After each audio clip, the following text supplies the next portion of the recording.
ఉంటుందని ఈయన ఒక దిక్కు పోయాడు. ఇట్లా తలా ఆయనవే ఈయనవే కలిసి 8,000 తక్కువైంది లెక్క. కానీ మన అదృష్టం ఏం పోలే. ఎమ్మెల్యే పోతే ఎంపీ ఇచ్చిండు దేవుడు. ఎంపీ ఇస్తే పిసిసి ప్రెసిడెంట్ వచ్చింది. పిసిసి ప్రెసిడెంట్ వస్తే ముఖ్యమంత్రి వచ్చింది. పరమానంద శిష్యులను చూసి ఉంటారు కదా, వాళ్ళు ఏదో చేయబోతే కూడా ఏదో పరమానంద శిష్యులకంత సినిమా చూడు, వాళ్ళు ఏది వాళ్ళ ఉద్దేశం చెడు ఉండదు, మంచోళ్ళే ఉంటారు. ఏదో అనుకొని ఏదో చేయబోతే ఏదో అయితే కానీ చివరికి మంచి అవుతుంది. అట్లనే మనకు కొంతమంది ఏదో అన్యాయం చేస్తున్నాం, రేవంత్ రెడ్డిని దొక్కేస్తున్నాం, అర్ధరాత్రి తలుపులు ఎరగొట్టి పోలీసులు పట్టుకపోయి లోపలైతే ఇక రేవంత్ రెడ్డి ఖతం అయిపోతాడు. రేవంత్ రెడ్డిని బంధించినాం అనుకోరు. ఏమైందా, దేవుడు మన దిక్కు ఉన్నాడు, ఎంపీని చేసిండు. ఎంపీ అయినందుకు కాంగ్రెస్ ప్రెసిడెంట్ అయినా, కాంగ్రెస్ ప్రెసిడెంట్ అయినందుకు ఇలా తెలంగాణ ముఖ్యమంత్రి అయినా. తలుపులు ఎరగొట్టే ఫలితం అనుభవించింది. మన ముఖ్యమంత్రి అయిన రోజు రాత్రి ఒక ఆయనకు నడువులు ఇరిగినాయి. దేవుడు అది చూపించండి, ఇది చూపించండి. అందుకే ఇవాళ మంచి కార్యక్రమాలు చేసుకుందాం. మీ అందరు గ్రామాలలో కూడా ఇప్పుడు సంక్షేమ పథకాలు కావచ్చు, రేపు స్థానిక సంస్థలు కావచ్చు, ఏవైనా కలిసికట్టుగా మండల స్థాయి నాయకులకు అందరికీ, ముద్దపన్నకు అందరికీ, రఘుకు, విజయ్కి అందరికీ నేను చెప్తున్నా, కలుపుకోపోండి. మీరు నాయకులు, కార్యకర్తలు కోపంలో తాపంలో సార్ కలుపుతలేడు మీరన్నా గలవరా అని అంటే ఇక సార్ కలవద్దు మేమెందుకు కలవాలని మీరందరూ అడిగినట్లు అంటే కుదరదు. ఒకవేళ మీకు ఏమైనా కష్టమైతే రాజు అందరిని పట్నం తీసుకురా, నేనే కలుగుతాను.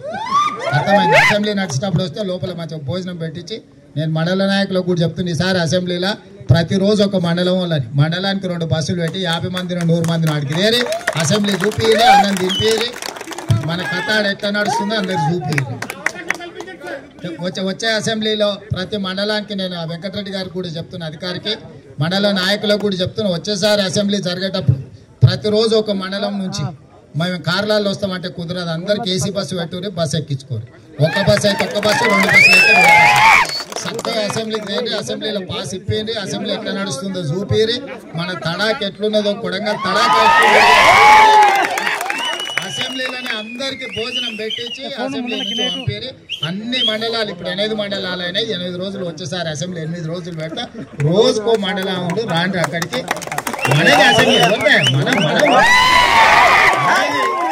ఎవరైనా కొడంగల్ వాళ్ళు కనిపిస్తే చేతి నమస్కారం పెట్టాల్సింది ఉంటుందా? ఇప్పుడు కాకపోతే ఎప్పుడు నడుపుకుంటాం మనము? ఇప్పుడు నడుపుకోవాలి కదా. కొడంగల్ కార్యకర్త అయినా ఎవరైనా చేతులు ఎత్తి నమస్కారం పెట్టాల్సిందే సార్కు దగ్గర వాళ్ళని, లేకపోతే వాళ్ళు ఉద్యోగం ఎంచుకుంటుందా? అందుకే మీరందరు ధైర్యంగా ఉండాలి. చిన్న ఇక్కడ షోలు అక్కడిక్కడ అప్పుడప్పుడు షోలు అక్కడిక్కడ అయితే పాడైతే ఒకసారి పాడు చేసుకున్నాం. దేవుడు మన పక్క నుండి మాది మంచిగా జరిగింది. ఈ 10 ఏళ్ళు మాత్రం మనం అప్రమత్తంగా ఉండాలి, మంచిగా చేసుకోవాలి. 10 ఏళ్ళలో ఈ ప్రాజెక్టులు అన్నీ పూర్తి చేసి ఎవరైనా కొడంగల్ చూసి రావాలి, కొడంగల్ లాగా చేయాలని పోటీ పడేటట్టు చేస్తా. ఇప్పుడు ఏదైతే జై భీమ్, జై బాపు, జై సంవిధాన్ కార్యక్రమంతో పాటు రేపు స్థానిక సంస్థలలో కూడా సరిగ్గా వ్యవహారం చేయాలి. గ్రామాలలో ఒకరికి ఎంపీటీసీ వస్తుంది, ఒకరికి సర్పంచ్ వస్తుంది. ఏది కాకపోతే ఆ మంచికి చెడ్డకి నేను ఉండనే ఉంటా. ఏదైనా ఉన్నా అందరినీ కాపాడుకుంటా. నేను ఎవరేమో అధైర్యపడాల్సిన పని లేదు. ముఖ్యంగా పిల్లల చదువులు, చదువుకున్న వాళ్ళ ఉద్యోగాల మీద దృష్టి పెట్టుర్రి. మీరు పిల్లలను చదివించుకోకుండా చదువుకున్న పిల్లలకు ఉద్యోగాలు ఇప్పించుకోకపోతే ఇంకా తర్వాత ఎవరు రారు. నేను మీకు చెప్పేది ఒకటే, మీకు కష్టమైన నష్టమైన పూట తిన్నా తినకపోయినా పిల్లలను చదివించుకోరు. చదివించుకున్న వాళ్ళకు ఉద్యోగాలు ఇప్పించే బాధ్యత నాది. మనం లగచర్ల దగ్గర తక్కువ భూములలో మంచి ఫ్యాక్టరీ, పెద్ద కంపెనీలను తెస్తా. పెద్ద కంపెనీలు, ఎన్నడూ ఊహించని కంపెనీలు కొడంగల్కు తెచ్చి పెట్టుబడులు పెట్టించి మీకు అందరికీ ఉద్యోగాలు ఇప్పించి మన జీవితాలను, మన తలరాతను మార్చుకోవడానికి అవసరమైన కార్యక్రమం తీసుకుందాము. మన తలరాతలు మారే సందర్భంలో వాడు వీడు నక్షత్రకుడు జమ ఎవడన్నా అట్లా ఇట్లా చేయాలని ప్రయత్నం చేస్తే మాత్రం దాటిని క్షమించకండి. ఏదునో రూపాయి ఎక్కువ భూమి పోయినప్పుడు దుఃఖం ఉంటుంది. ప్రభుత్వం మన ఉంది సంకం పెట్టి 1 లక్ష ఎక్కువ వస్తుందా? 1 లక్ష ఎక్కువ తీసుకుందాను, ఏముంది? ఏం ప్రభుత్వంలో పైసలకు తక్కువనే ఇచ్చడానికి లేనా? ఉత్తప్పుడే ఇచ్చినా కదా 1 లక్షల రూపాయలు. ఇప్పుడు ప్రభుత్వం నుంచి ఇవ్వడానికి ఏం ప్రాబ్లం ఉన్నది? ఏదన్నా ఉంటే మంచిగా నష్టపరిహారం ఇచ్చి మంచిగా అభివృద్ధి చేసుకుందాం. కలిసికట్టుకు ఉండండి. నేను చెప్తున్నా, ఒక ఆయన అంటున్నాడు, అయ్యా లగచర్ల గుయిరాపు సూతమని. వచ్చేసారి ఈసారి లగచర్లలోనే మీటింగ్ పెడతాం. వచ్చేసారి ఆయన మన అసెంబ్లీలో ఒక ఆయన మాట్లాడుతున్నాడు, నువ్వు లగచర్లకు ఒకసారి వైరాపో. వచ్చేసారి ఇలా సీకట్ అయింది కానీ వచ్చేసారి పొద్దుట పూటనే లగచర్లకు వస్తే ఆడ కూర్చుందాం. లగచర్లలో కూర్చొని మంచి చెడ్డ అక్కడనే మాట్లాడుకుందాం. ఈసారి తొందరలోనే లగచర్లకు వస్తారు తెలియజేస్తూ తాండూరు శాసనసభ్యులు మనోహర్ రెడ్డి గారిని, అదేవిధంగా ప్రదేశ్ కాంగ్రెస్ పార్టీ కొడంగల్ తాండూరు నియోజకవర్గాల ఇన్ఛార్జిగా ఫహీం ఖురేషీ గారిని నియమించి కొడంగల్ నియోజకవర్గ జిల్లా స్థాయి నాయకులను, మండల పార్టీ అధ్యక్షులను, నియోజకవర్గ స్థాయి నాయకులను, అదేవిధంగా గ్రామ శాఖ అధ్యక్షులను, ముఖ్యమైన కార్యకర్తల సమావేశాన్ని ఏర్పాటు చేసి భవిష్యత్తులో కొడంగల్ శాసనసభ నియోజకవర్గంలో ఏ రకమైన కార్యక్రమాలను చేపట్టాలనో మిత్రులు రామ్మోహన్ రెడ్డి గారు మీకు సవివరంగా వివరించారు. ప్రధానంగా ఈ కార్యక్రమానికి కారణం అమిత్ షా గారు పార్లమెంటులో డాక్టర్ బాబాసాహెబ్ అంబేద్కర్ గారిని అవమానించే విధంగా, మహాత్మా గాంధీ గారిని హత్య చేసిన వాళ్ళను ప్రోత్సహించే విధంగా వారు ప్రసంగం చేయడంతో ఈరోజు ఈ దేశంలో మనం స్వేచ్ఛను, స్వతంత్రాన్ని ఈరోజు మనం అనుభవిస్తున్నామంటే శాంతియుత మార్గంలో మహాత్మా గాంధీ గారు స్వతంత్ర పోరాటాన్ని నిర్వహించి కోట్లాది, ప్రపంచంలోనే వందలాది కోట్ల మందికి శాంతియుతంగా ఎంత పెద్ద యుద్ధాన్నైనా జయించవచ్చు అని నిరూపించి భవిష్యత్ తరాలకు ఆదర్శంగా మహాత్మా గాంధీ గారు నిలబడ్డారు.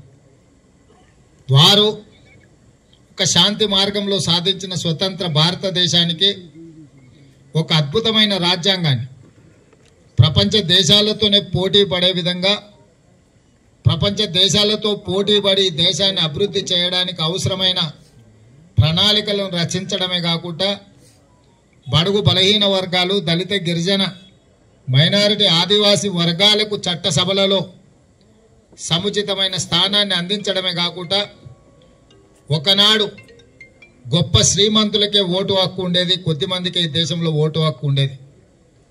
ఆ ఓటు హక్కు శ్రీమంతులకు, గొప్ప వాళ్ళకే కాదు, దళిత సోదరులకు, గిరిజనుల సోదరులకు, ఈ దేశంలో ప్రతి పేదవాడికి ఓటు హక్కు ఉండాలి.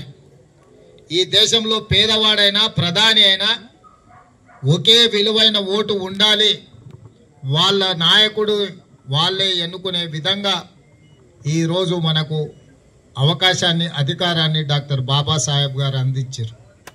డాక్టర్ బాబాసాహెబ్ అందించిన రాజ్యాంగము, వారిచ్చిన స్ఫూర్తే ఈరోజు గ్రామాలలో వార్డు మెంబర్లైనా, సర్పంచులైనా, ఎంపీటీసీలైనా, ఎంపీపీలైనా, జెడ్పీటీసీలైనా, జిల్లా పరిషత్ చైర్మన్లైనా, మున్సిపల్ కౌన్సిలర్లైనా, మున్సిపల్ చైర్మన్లైనా, మేయర్లైనా, ఎమ్మెల్యేలైనా, ఎమ్మెల్సీలైనా, ఎంపీలైనా, రాష్ట్ర మంత్రులైనా, కేంద్ర మంత్రులైనా, ముఖ్యమంత్రి అయినా, ప్రధానమంత్రి అయినా ఈరోజు డాక్టర్ బాబాసాహెబ్ అందించిన రాజ్యాంగం వల్లనే ఈరోజు మనం ఈ దేశాన్ని బలోపేతం చేసి ఈ దేశంలో పరిపాలన కొనసాగిస్తున్నాం.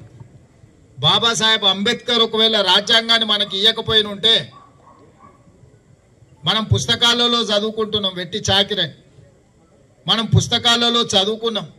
కొన్ని గ్రామాలలో ఈరోజు కూడా వెనుకబడిన ప్రాంతాలలో దళితులకు దేవాలయ ప్రవేశం లేదని, దళితులను ద్వితీయ శ్రేణి పౌరులుగా చూడటం, దళితులను అన్టచబుల్స్గా అంటే ముట్టుకొని రాని వాళ్ళుగా, దళితులను తాకడమే నేరంగా ఒక ఆటవిక రాజ్యం రాతి యుగాల పరిపాలన సాగుతుంటే అలాంటి పరిపాలన ఈ దేశానికి మంచిది కాదు.